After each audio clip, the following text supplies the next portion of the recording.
Uy, bagsak!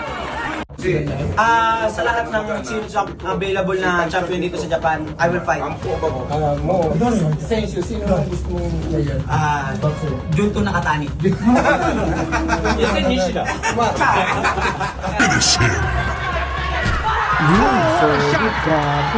hand! Another is down, and he's gone! 目を捉えている。どうでしょうか、パンチを前右。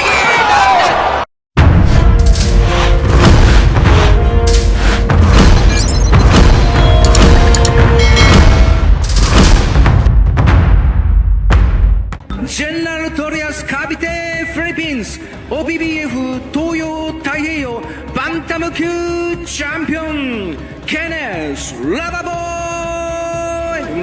Lava! Pambato ng Pilipinas at ng Iglesia ni Cristo. Shoutout sa mga kapatid natin at mga kababayan natin dyan. Veterano yung kalaban, gatekeeper ng Bantamweight Division. Marami ng tinalo din to na Pinoy. And Lluvia, of course, kalawang Manny Pacquiao, di ba? May bahid na Pacquiao yung style nito. Future world champion natin at tinitingala, tinitignan at sinusundan bilang maging susunod na kampiyon ng Pilipinas. Okay, first round tayo mga kababayan. Classic green and blue trunks and the opponent fighting in white and gold trunks. Lluvia is coming in hot, aggressive. Kombinasyon kagad. Good body shot by Lluvia. Walang responde, walang response si Sailike. Nakpo, mukhang nasaktan kagad. Gumaywang-giwang kagad, oh. Diba? Grabe yung mga suntok ni Lluvia. May lakas, speed, talagang explosive. May stamina din to. Umabot na to ng late rounds versus veteran na si Concepcion. Mas naging matured na si Lluvia as a fighter. Yung Sailike hindi sumusuntok ha. Naghahanap ng opportunity but Lluvia is very very fast. It's hard na sumingit ng suntok sa isang Kenneth Lluvia. Double jab. Sobrang disiplinado na. Ando na yung yung in and out. Good combination by Lluvia. Wala pang suntok si Sailike. Pinapaano niya eh. Pinibait niya eh. Grabe yung Lluvia, Brad.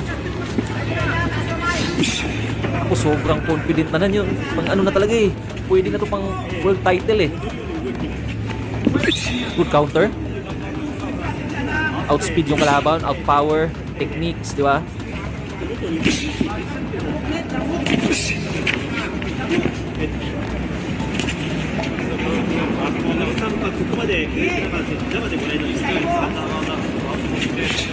Ganda na ng forma ni Kenneth Lluvia.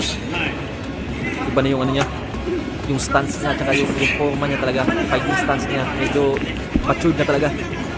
Inog na, 22 years old pa lang to ha. Yun yung nakakamangha doon. Good body and hook. 22 years old, grabe no. From Cavite. Shout out sa mga Cavite niyo dyan.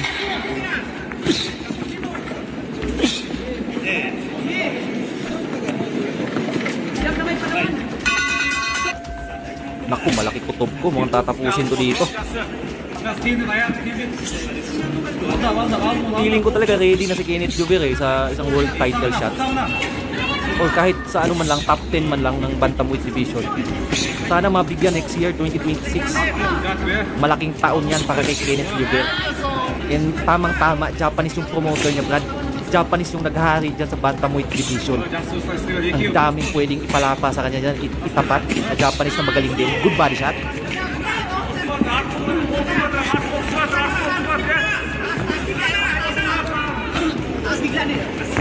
Good step. Grabe.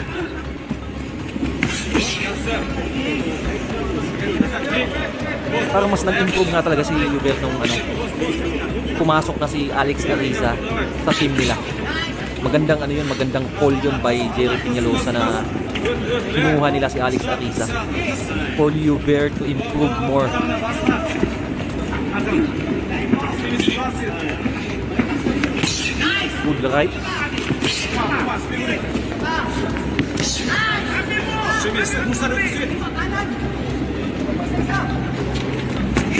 Uy, baksak. Two punch combination by Lubel. Tatayo pa ba? Okay, tumayo pa. Naku, mukhang tatapusin na.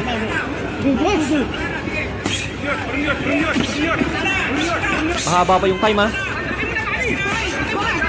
Pagsaklit. Wala na, Brad. Kaya. Grabe yung Kenneth Lubel. Second round.